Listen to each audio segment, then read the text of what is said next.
Welcome back to the Liberating Generations podcast. I'm Regan Claire, and this is my mom, Dr. Keesha Ewers. In this episode, we're going to explore the relationship between generational and personal trauma, and one of my favorites, the Enneagram. Yay! We've been learning about the Enneagram, for the last decade, I would say. Yeah. When you kind of brought it into our family. I got certified in the narrative tradition with David Daniels and Helen Palmer with the Enneagram and the narrative tradition in 2013.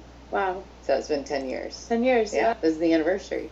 Yeah, before we started this, she asked me, so what's the Enneagram? And I responded, it's a personality test. And she goes, no. I'm like, okay, Mom. Why don't you explain to our listeners then what the Enneagram is? Well, and the reason I said no is because... No, that's wrong. is because people in the Enneagram community don't like to have it identified as a personality test because it's not pigeonholing. Right. It's meant to be something that's an exploratory framework for breaking free of patterns that were created as a response often to trauma and also nature and nurture and childhood upbringing, and that we don't want it to govern us as, like, I always call it a suit of armor. So if someone comes along and pushes you into the river when you have a suit of armor on, you're going to float, sink to the bottom and drown. So knowing about the Enneagram is helpful because then you can wear it like a cloak. Right. You can take it on when you want to, put it on because it has a certain set of skills that you've developed over your lifetime. And you can take it off when it's not needed because you don't want to be solidly locked into that pattern. Right? So these are patterns that have a shadow and a light side, a skill set and a pothole that we fall into over and over and over again that is actually self-built. Right. Right? And it's kind of it's the tools that we used as children to help us get our way, right? It's what we kind of took on as, it's how we got our needs met. How we get our needs met. Yes, exactly. It's the strategy you use to get your needs met. So Ennea means 9 in Greek, and gram means picture. So it's a picture of 9 different strategies that we have. Now, inside of those 9 different strategies, there are 3 subtypes, which we'll probably maybe go into in this. Might need to be another. Might be another one. Another episode. Yes, exactly. Yeah. And then from there are connectors on the Enneagram model. So we have neighbors, they're called wings, and then we have the place where we connect to when we're in stress, and then when we're in a place of peace. So we've got, and there are 3 different types of groupings on the Enneagram model too. So there's so much exploration to be done. It's very much a 3-dimensional model, not a personality quiz that you can take online.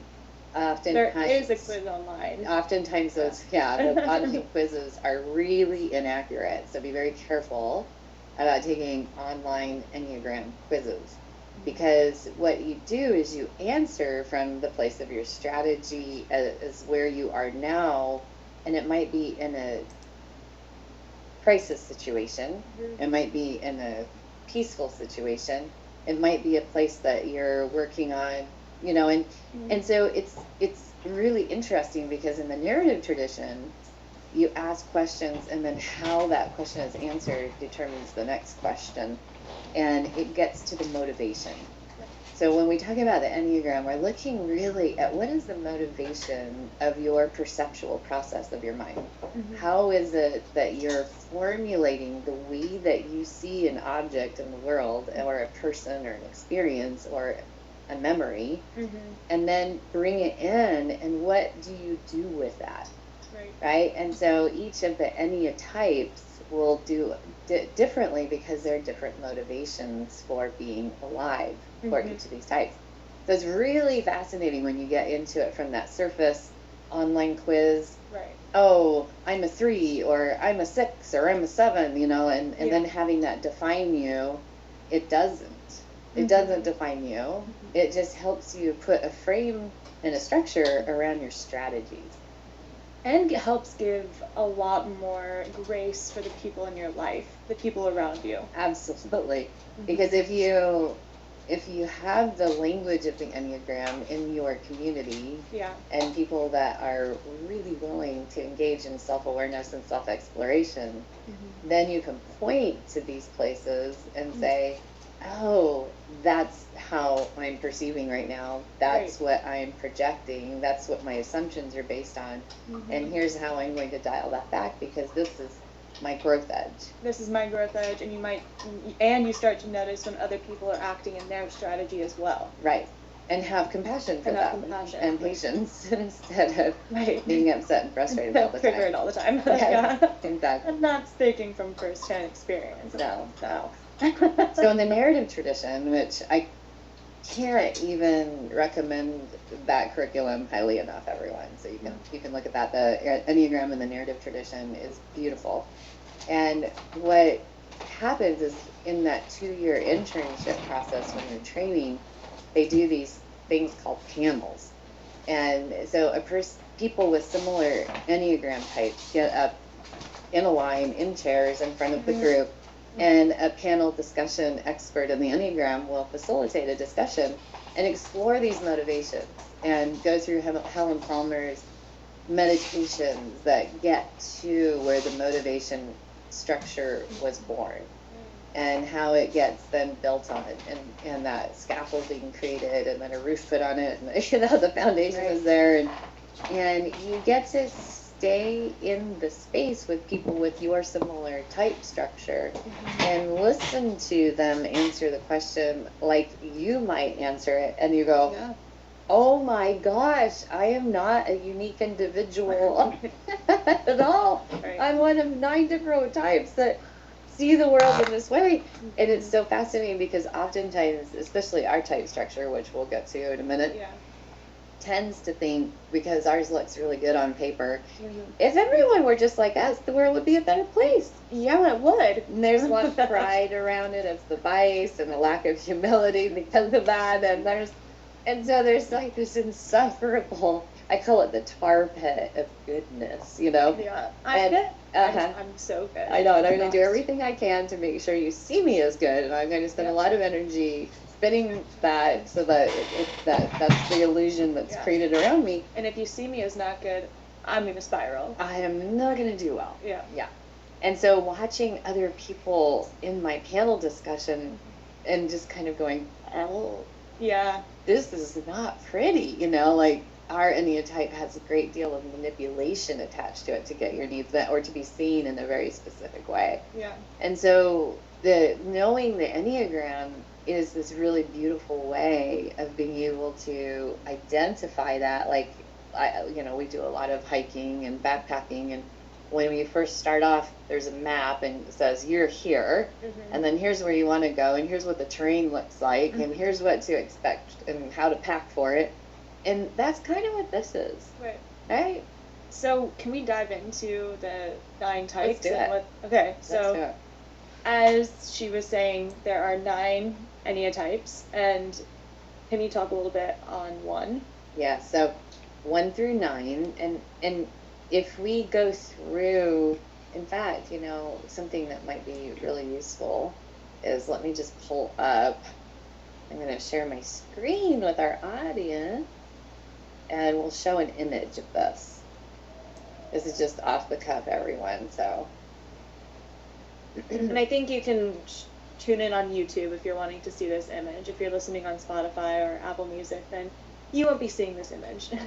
Yeah, and the thing that is really interesting about this is the Enneagram's so well known anymore that you can just pull up the word Enneagram and go to image on, and your favorite search engine, and voila, you will find it. And sometimes different names are applied to the 1 through 9s, depending on the Enneagram lineage, we'll say, or school, right?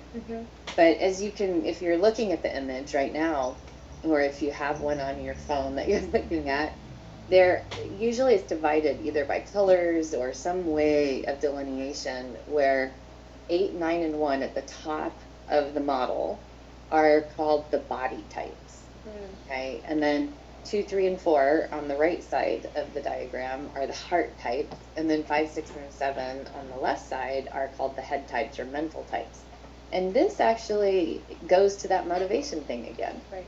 where we're saying, okay, if you fall into one of these categories as your main Ennea-type, which I always say it's your command center. The idea behind really learning the Enneagram is to embody all 9 types in their light side, to recognize the shadow of all of them, especially the one that you have really learned well, and to be able to release that and move into the larger view. So we really want to embody the grace of all 9 types. Okay. So we're not doing this to say, here's your pigeonhole personality, that this is what explains you. No, right? This is where you are right now. And then where you want to move to is this liberation from the shadow aspect of it, from the rigidity of it. Yeah. Okay. So the heart types, 2, 3, and 4, are usually more of like emotionally centered, right? Connection, very important. Emotions, very important. The mental types on the left-hand side are usually more cerebral. So they'll think a lot, they'll have a lot of logic and rationale for their motivation. And then the body types, they'll feel things in their body. Okay, so if we do a little tour around the Enneagram, 1 is often called the perfectionist or the reformer. And the questions that you ask from the narrative tradition about the 1 are going to be things like, how important is being on time to you? Right. How, is organization important to you? How does that show up in your life?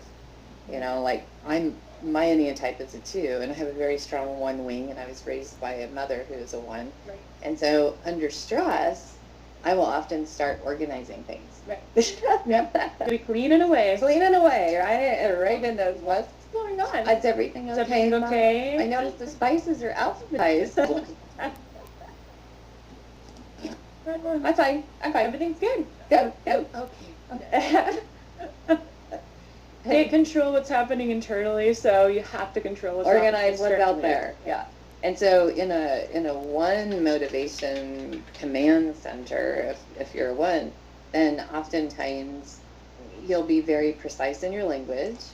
It's not okay to show anger outwardly. A lot of times it gets repressed into the body. In my medical practice, a lot of my autoimmune patients are 1 Ennea-type.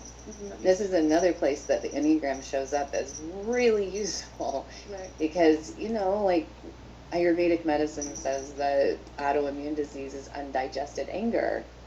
The perfectionist has a lot of that often, unless they have gotten free of their Ennea-type and learned how to have a relationship with all of their emotions and not felt like there's a good way and a bad way of doing things, and quite rigid.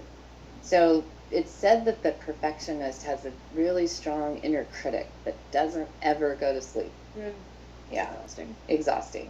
And so that's another way that you can kind of check in and say, do I have this inner critic, this inner judge? Am I afraid of being judged? Does that motivate me a lot about how I show up in the world? Yeah. So there's a right way and a wrong way to do things. Yeah. Okay. Yeah, I'm a 2 on the Enneagram as well, and I can like she was saying, you have wings. So as we are both 2s, our wings are then 1 and 3, and you're explaining the characteristics of a 1, and I definitely can see myself in some of those characteristics. Well, and grandma. Yeah.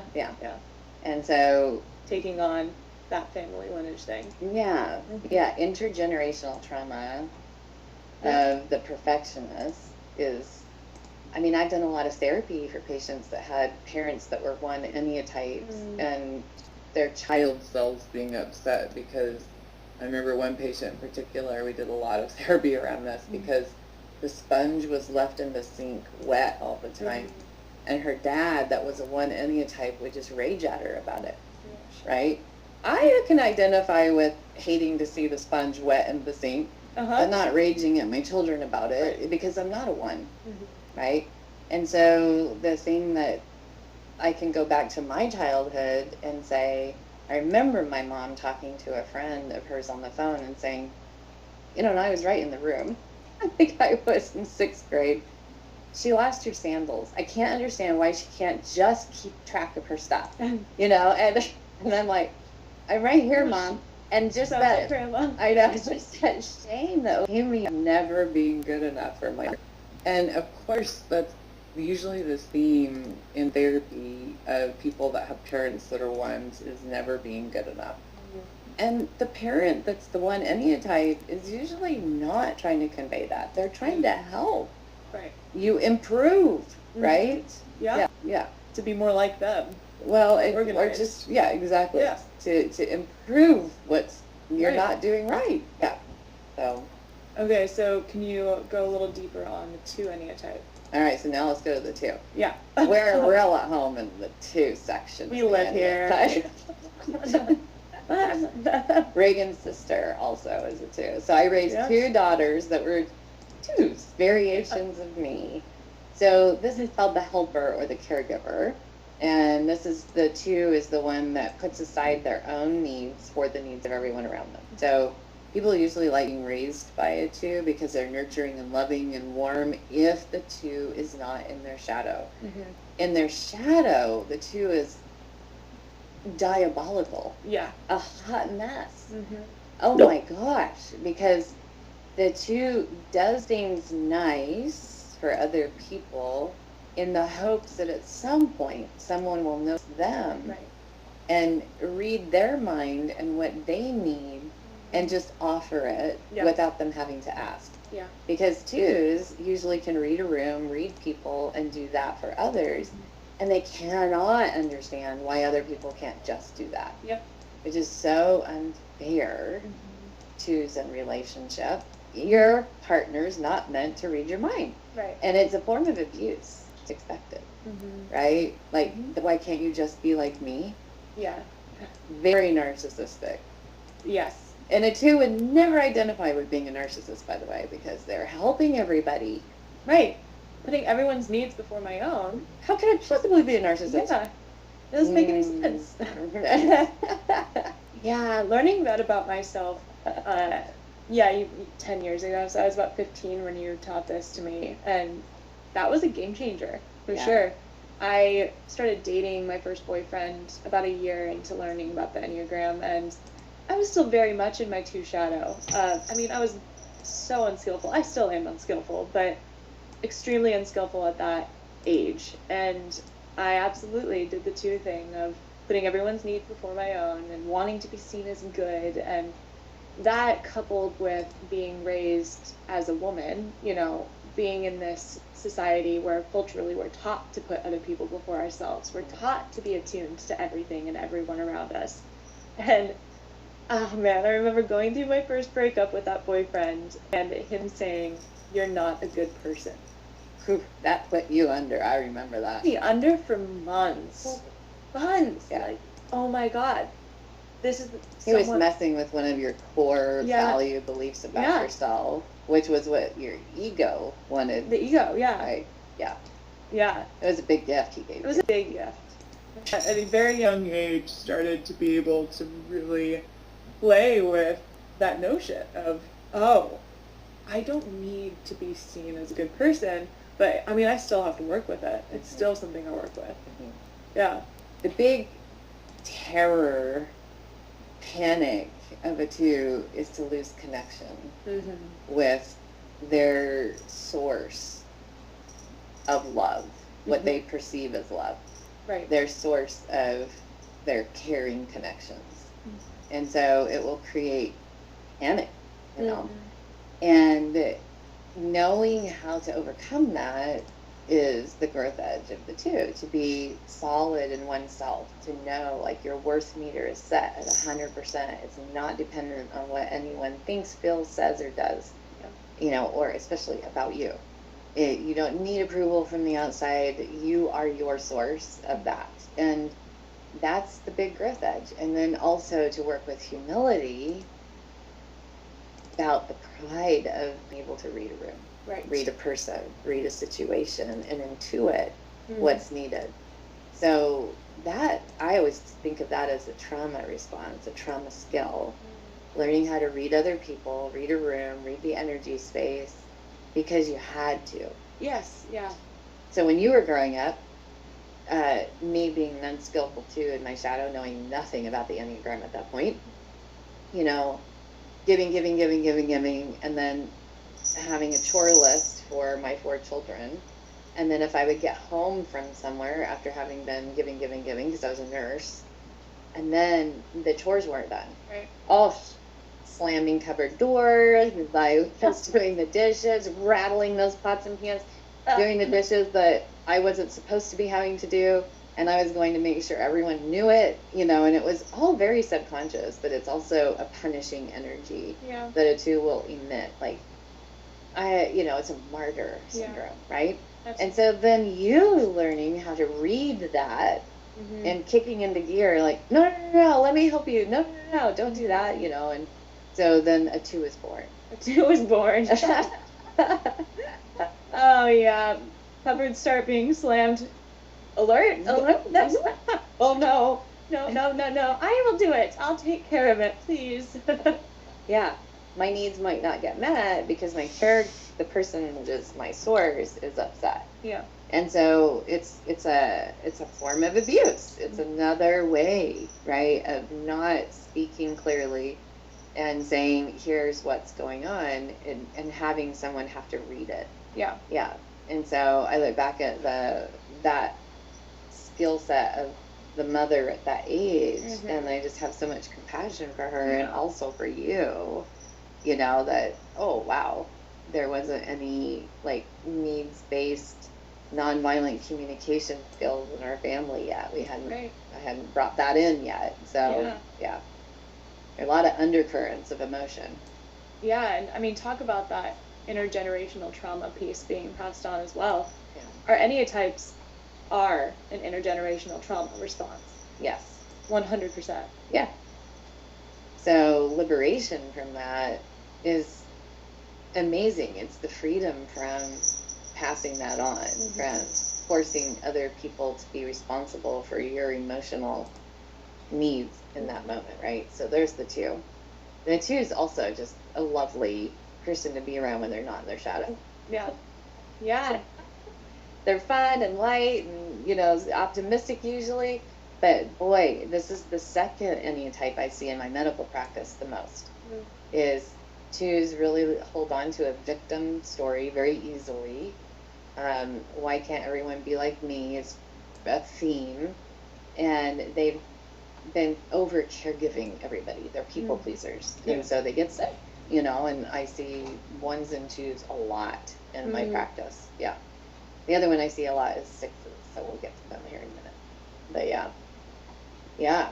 Do you want to just jump into 6 while we're Nah, let's do 3. Okay. We'll go in order. So 3, there's the success-oriented people, the achiever, and it's kind of thought of as like success at any cost. And they usually know exactly what to wear to an event. They know who to talk to, how to be, sometimes name dropping, sometimes climbing over people to get what they want in an organization. Sometimes these are the shadow aspects of the 3. The 3 is the anti-emotional one. They're less connected to their heart center. In each of the Ennea-types, there's going to be one that goes sort of the counter to my heart, mind, and body group. The 3 is the counter to heart. And they really, you know, from a young age, were told that they need to succeed. So we were talking about the Ennea-type 3 and the success orientation. I just want to make a distinction that success is defined by the definition of the person that carries the structure. So it's not necessarily a specific house that has to be in a specific neighborhood or driving a specific car and the amount of income that comes in or the, you know, status, name dropping, all of those things, which are kind of stereotype 3 shadows. But it's also like driving yourself to be successful at mothering or fathering or, you know, being whatever it is that is your designated wheelhouse of life. Yeah. And it depends on the subtype as far as how they'll show up also. But now let's move to Ennea-type 4. Yeah. Oh, I do want to mention with the 3, we have the wing of the 3, because 2 is between 1 and 2, and so we have these wings. And we can lean into these places. Like if, I want to launch something, I lean into my 3 to make it successful. I try and embody like the 3 energy signature in its bright and light side. Yeah, so we want to make sure that and when we do this podcast, that we're reaching as many people as possible that need it. Yeah. But then that it's not driven by ego. Exactly. The light and bright side. Yeah. So now let's move on to 4. The Ennea-type 4 is called the romantic. And I'm going to share my screen once again. And I put together a graphic for a program that I did several years ago called the autoimmune Enneagram. And anyway, this is it. I don't know. Okay, well. Yeah. I'm not sure how to make that one straight. Okay. There we go. So again, we've already gone through 1, the perfectionist, 2, the caregiver, 3, the achiever, 4, the romantic is where we're at right now. And we've mentioned that we have these wings. So if the 1 is here, then the wings would be 9 and 2. For the 2, it's 1 and 3, etc. So whatever you're sandwiched between would be your wing. And you can lean into those energies for how would it be to embody that as a template. I love the Enneagram because you can borrow any of the aspects of these types as a template. If that's not your wheelhouse, you're not strong in it, and you would like to be, then borrow the template. Right. Yeah. So that's what's useful about knowing about it. We can liberate from feeling like we're in the backseat of a car and our trauma patterns driving. Yeah. Yeah. To a larger view that encompasses all, and then we get to pick templates about, what we need at any given moment. Romantic. There are in these subtypes of each of these types, the 3 4s and then the 3 6s are dramatically different from each other. So there's not like one way of describing an Ennea-type 4 because there's quite a diverse patterning for a 4. And this one is considered that has access to the deepest well of emotion on the Enneagram, and willing and happy to go there too. A lot of the Ennea-types do not love to go deep into that well of emotion because they're afraid they won't come out or they get stuck there. But the 4 knows innately that the exploration of these deep feelings, the psyche, Pluto, the underworld, all of these places brings up the wisdom of the shadow.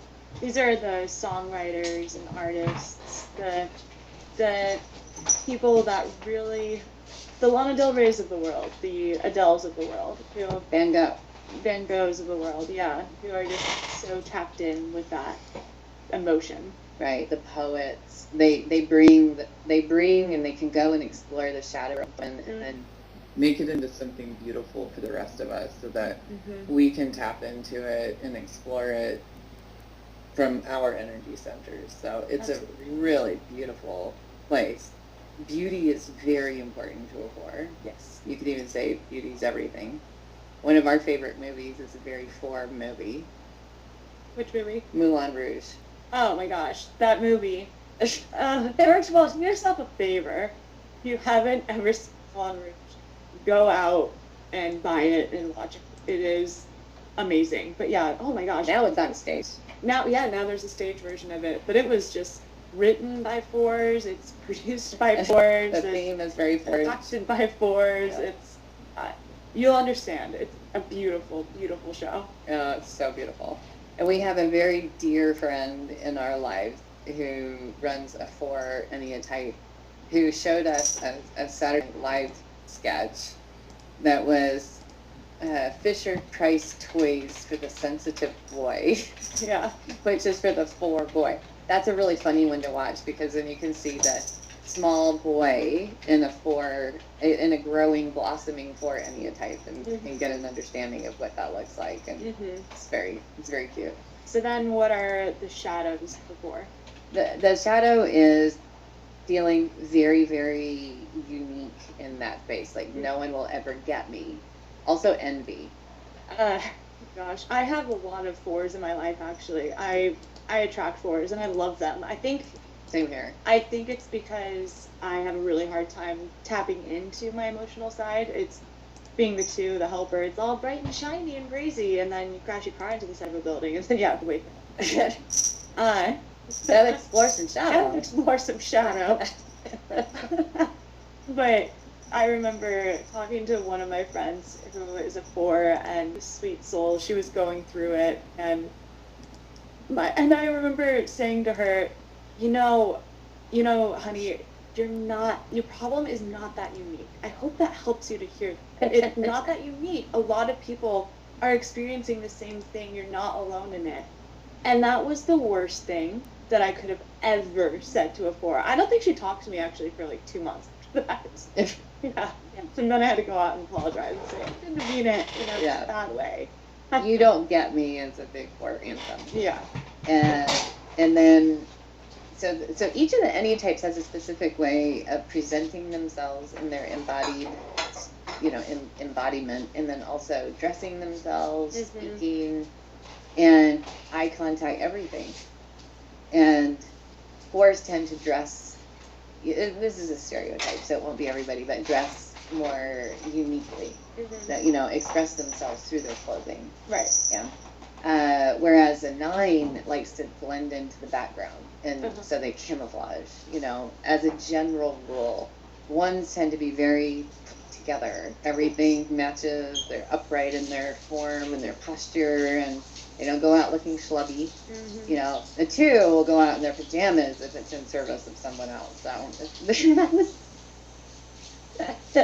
A 3 does not. No.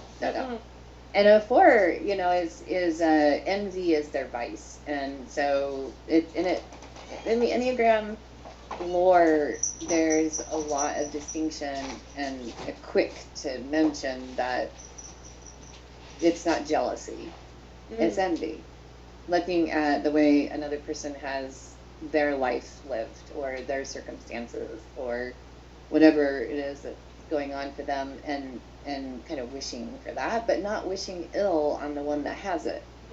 Whereas, and not trying to take it away from them, but there can be some envy as the vice. And there's a lot of longing for romantic connection in a 4, which is where the songs, the poetry, the art come from, right? Is that yearning for the love and beauty of the world. Yeah. In my adolescence, you thought that I was a 4 for a while. Yeah. A lot of yearning. A lot of yearning. A lot of Taylor Swift in my ears telling me to, Yeah. So that's the right side of the Enneagram. And then we'll move, now there's a gap, as you can see if you're watching with my screen share here and my graphic, the autoimmune Enneagram. There's a gap between the heart center and the head center. And that is not connected right there. It's really open on the Enneagram. And so now we move from that heart over to head, and the 4 isn't connected to a head type, and the 5 isn't connected to a heart type. So that's a really interesting observation. That's really interesting. Yeah. Just like the 2 is not connected to any head types either, and the 7's not connected to any heart type. So you can kind of see the lines that join them, those are connectors. All right, so the 5 is considered the hermit or the observer, sometimes the scholar. They love to gather knowledge, and they totem pole their knowledge. So the knowledge has to come from the very best in their field of inquiry. So 5s often have an expertise, a field that they're very, very good at. My husband is a 5, and he's a Sanskrit Vedic scholar. So there is a handful of people in the world that would be able to have a conversation with him at the depth that he would really like to. Yeah. And there are a whole bunch of people that wouldn't be able to. And he's just amazing with how he remembers that information. That's what's he's really passionate about. 5s tend to really like a lot of alone time, and they are also quite different in their 3 subtype categories. There's one that likes to have a one-to-one. That's what my husband is. So likes his one-to-one connection and doesn't really love being around a lot of people. Needs a lot of time to recharge if a group coalesces in his world. Mm-hmm. So the pandemic, the meme that went around social media is basically a bunch of fives saying, we've been training for this our whole lives. Social isolation, thank you. Yeah. You know, and so that's really interesting. And, you know, your experience of having a stepfather that's a 5. It was, yeah, I mean, a lot of learning came from a lot of hard lessons. You know, what's interesting about the Enneagram is that certain types actually attract each other. And it's the types that are going to challenge each other. So oftentimes 5s and 2s are attracted to one another because the 2s are the caregivers, the ones who are constantly being vigilant about everything external from themselves, and the 5s are constantly vigilant about everything in their internal world. So the 2s and the 5, they get together to work on that shadow stuff, and it's hard. So having a stepfather who wasn't able to track me at all, and and watching your dynamic, which wasn't very easy a lot of the time, it definitely showed me a lot where the spaces in which I needed to work on within myself, and also releasing this idea of what a father is supposed to look like. I mean, my stepdad definitely helped me get over that, that's for sure. Yeah, they call it the holy relationship, the relationship between the 2 and the 5, because one is, so, as Regan was saying, completely other-centered, the 2, and the other one's completely self-centered, which is the 5. And they have to teach each other how, you know, the 5 to be more other-centered and the 2 to be more internal and really, like, connect to self. Mm-hmm. What an amazing marriage it's been. Mm-hmm. I mean, I could never have learned the things that I've learned, done the things that I've done, reversed my autoimmune disease, like all the things that I've done have been because of my marriage. You learned how to set boundaries. I learned how to know myself, how to set boundaries, how to ask for what I needed, instead of expecting people to read my mind. I mean, it's just been amazing. You would have been one passive-aggressive shell of a human being had you not learned how to communicate with your husband. Yeah. So articulate now. So articulate. Yeah, no one wonders anymore what you're requiring from them.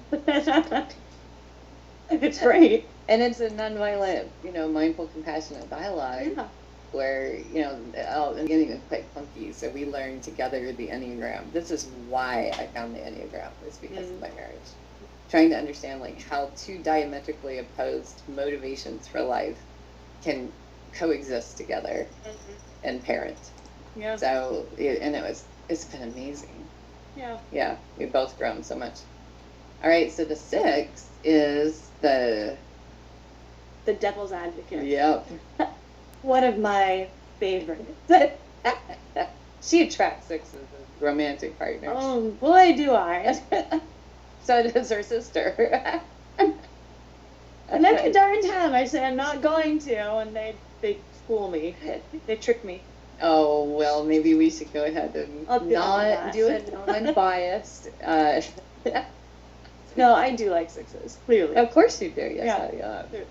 So the loyal skeptic is the other name for the 6. And this is the one that has a lot of fear to overcome. I think of the 6 as, while the 1 has that critic that never goes to sleep in their head, the 6 has a fear monger in their head that never goes to sleep. And I always think of the 6s on the Enneagram, before they really learn how to release 6-ishness, as the most courageous of us all. Because there is so much they're having to overcome just as baseline. In the 6 way of being, there's a lot of worst case scenario thinking. Like, what if this happens? What am I going to do? And it's just in the background all the time. It's a lot of energy. Yeah. Just like the 2s juggling, you know, how do I make you understand I'm a good person? I'm here to provide and take care. And if you'll just love me and take care of me and make me safe. The 6s are doing their own version of that. In fact, one of the subtypes of the 6, called the warm 6, looks very much like a 2, but their motive is to be kept safe, where the 2 is to connect. So the motivation for a 6 is always security, safety, resourcing. And there's a lot of, I don't even know if when I take my next step, if the ground will be there for me to catch me. So there's so much chaos for them. Yeah. Yeah. And they're the very, very, very, very, very, very best one to have with you when you're signing any kind of contract, buying a house, having anything inspected, because they will think of the question. 2s are innately trusting that everybody's good, and 6s are the opposite. Their bullshit meter is set really, like, it trips real fast, and they're skeptical. They're not trusting, and so they're fantastic. Asking the hard. You're going to have anybody that you have in your life that's a 6. Have them look over your 5-year plan. They're going to find the holes. That's why they're called the devil's advocate. Yeah. So for a 2, sometimes that's hard energy to be around, because it's like, can't you just trust for a second? Yeah. There's a great movie, we've been kind of mentioning movies that go with these different Ennea-types, and Meet the Parents, Meet the Fockers, the Robert. Ben Stiller. Yeah, Robert De Niro character. Uh-huh. She is a classic 6. Oh, yeah. Yeah. Yeah. Woody Allen is one of the subtypes of the 6 that's just classic. It's called the neurotic 6. And then there's another 6 that's very different. So they're all 3 very different, just like the 4s. And there's a counterphobic 6. And the counterphobic 6 is the one that's like Evel Knievel. Jumping over canyons on a motorbike to really overcome their fear by denying that it even exists. They're daredevils. Yeah. So 6s have a wicked sense of humor usually. Yeah, that's what you've always, attested to. Yeah, always, Yeah. Without fail. Yeah. I'm starting to catch it now. I'm starting to see it from a mile away. My dad was a 6, and so his humor has filtered through me, through my brother, through every one of the grandkids. And both of you and Kendall, her sister, are attracted to that brand of humor because it's so ironic, and it's noticing the things in life that can go wrong and commenting on them in a satirical way. And so that's what you're attracted to, is Grandpa's humor. Yeah. Now, as I start to get under my own stuff, though, and I don't know, now I see an edge to that humor. Yes. That is not so attractive to me anymore. It's just a guard that's put up. Definitely.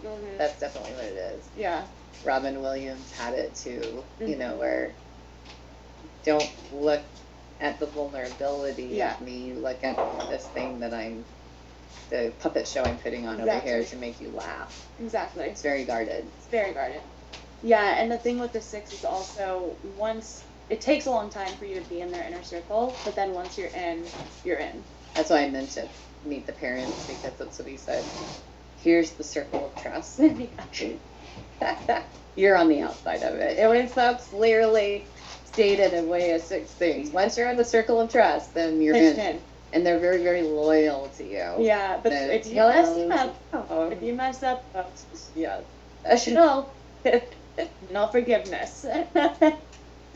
Anyway. Yeah, so this is the counterpart to the completely all trusting too. Yes. And again, something to learn for each one of them, right? To see to be more discerning, not trust everybody, all the time, and ask questions. Yeah. Yeah, don't just assume. So definitely. Yeah. All right, and then the 7 is called the enthusiast, and this is the one that loves to, I always call it sucking the life out of the bones of life, like just loves everything, wants to experience all of it, and will often get distracted by bright, shiny objects. And so Often their shadow is that they won't finish things, they move on really quickly, they love planning things but not really executing them. Right. Yeah. Yeah. And Adventurous. very adventurous and playful, do not, unlike the 4, do not like to enter into the pool of emotion. No. And they don't like Debbie Downers. And I heard a 7 on a panel say that one time. If you show up as a Debbie Downer, I'm out. You know, and it's just like you have to know what the people around you are good for, and your friends that are 7 Ennea-types are not good for your emotional processing, usually, unless they have done some work on it. So. Right. That right there, that's the important. It's right there. All of these Ennea-types have such beautiful qualities, and like my mom was saying at the beginning of the podcast, the goal is to not be encompassed in one Ennea-type. It's to expand and know that you're all of them. You encompass all of them. Right. So yeah, the 7 is a beautiful Ennea-type as long as they can get underneath that, just like all of them, getting underneath the shadow. Yep. And the 2s and 7s are right across from each other, and they have some similarity in their optimism. Yeah. And that's an interesting, kind of like golden handcuffs. It's like a fake optimism. Yeah, it's fake. It's fake. Unless that work has been done, and it's not being governed by the Ennea-type structure, and it's there from a larger view, and not from the trauma pattern. Right. Yeah. I had a lot of 7s in my life as well, and I absolutely, it goes back to that. Everything's good. Everything's great and shiny and bright and got this. When actually life is a dumpster fire. You're just not focusing on it. You're doing things to distract from it. Right. Yep. Yeah. All right, and then the 8 is called the protector, and the 8 tends to be larger, even physically in build, and will take up a lot of space in a given area energetically.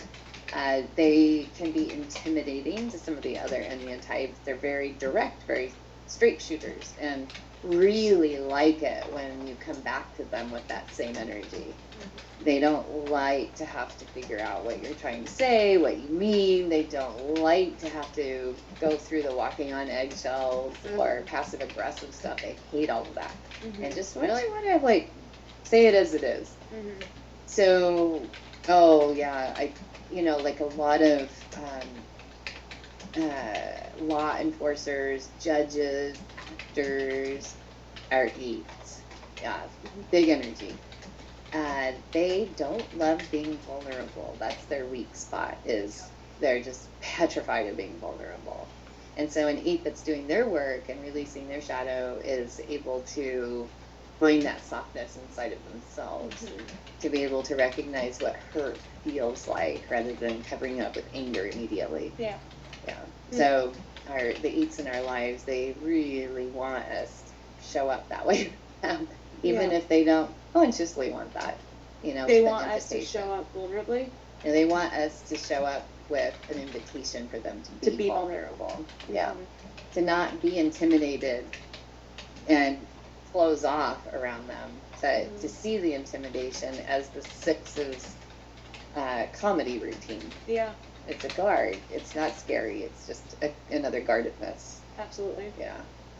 So the connector, the lines that connect. So we are the Ennea-type 2 in our command center.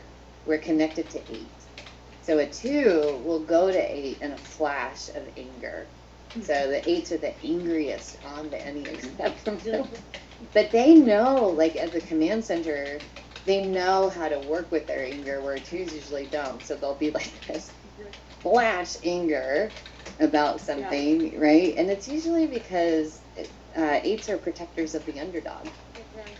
Yeah, they're the ones that are protecting you against the bully. And 2s will usually get very triggered if something underdogish has been. Yeah. And so they can get angry also. Yeah. We're familiar with We're that. familiar with that. Yeah. The 8s don't like things when they're not fair. I know that one. Yeah. Yeah. We know. Yeah. So 8s are connected to 2, so they can go to the 2 and be very compassionate, very loving, very loyal. They're just, they're amazing to have as friends and lovers in your life, family members. And then they also are connected to 5, which means they also need time to recharge, time away. So does the 7. The 7's connected to the 5. That means time alone, time to recharge. Yeah. And then 9 is the mediator. Your dad is a 9. My brother. And your oldest brother. Mhm. Yeah, so Cameron and your dad. This is the most probably liked Ennea-type on the Enneagram, wouldn't you They're say? called the mediator. Yeah, The for a peacemaker. reason. They're the peacemaker. Yeah. Mhm. Yeah, and they can see all sides of every situation. They're usually very well loved. Mhm. They're very conflict avoidant and the most passive aggressive on the They do not like conflict.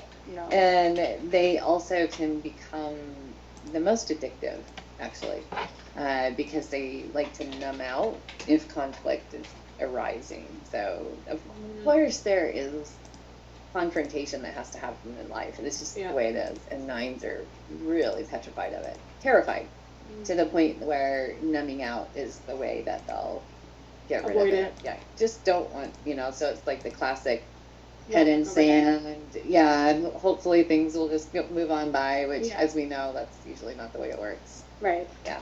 So 9s will give way to have somebody else take the spotlight. They like to work behind the scenes, but they do want credit for it. Mm-hmm. They just don't need to have the spotlight. The big show. The big show, yeah. And they are really, really, the world needs 9s, and they are the most, there are more people that are 9s than any other Ennea-type. Oh, really? Mm-hmm. I didn't know that. Yeah. So they're really needed, and they're needed to show up in all of their power, Right. which means the ability to stay present with conflict, to confront things that don't work for them. They tend to get linked up to really strong personality. They're like Robin to Batman. Yeah. What Ennea-type does the 9 usually end up with? Sometimes 8s. There are a lot of 9 and 8 couplings. 9 and 6s get together a lot. Yeah. And then for her dad and I, it was a 2 and a 9, 2 other-centered people who were really focused on other people's needs. I mean, raising 4 kids. Yes. Yeah. That works well. I know, and our children are the most important thing to both of us. Yeah. And I think you all know that. Yeah. Yeah. Yeah. Yeah, so the 9 is connected. It's called the triangle. They have a foot in every single one of the centers. They're connected to 6 in the head types, and they're connected to the heart types with the 3, and then the body type, that's the 9. Yeah. So they can be very well balanced as a mediator there, but they do need to do their work to make sure that's true. Right. Just like all of the types. Just like all the types. 1s are interesting. Our lovely family friend, my office manager, for many of you, if you ever do anything with my practice, will meet Nikki. Nikki. She's a 1. Our Nikki. Yes. And a lot of people, and she has a really strong 2 lead. Oh, yeah. And a lot of 1s, when they get married, their spouses love to take them on vacation because 1 is connected to 7.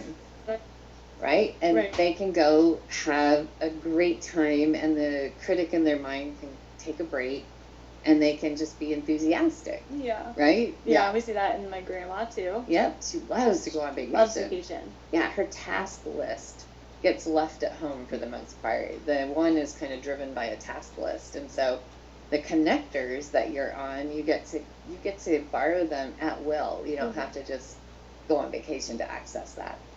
Yeah, and so as you were saying before, there are 3 subtypes for each one of these Ennea-types, and we're throwing a lot of words at you right now. Yeah. Is there a way that we can put that up? Sure. Yeah, so people can take Or a look why at don't that. we do another show about it? Okay, we'll do another show That's about cool. all of the subtypes if you're curious about learning. Yes, more. yes.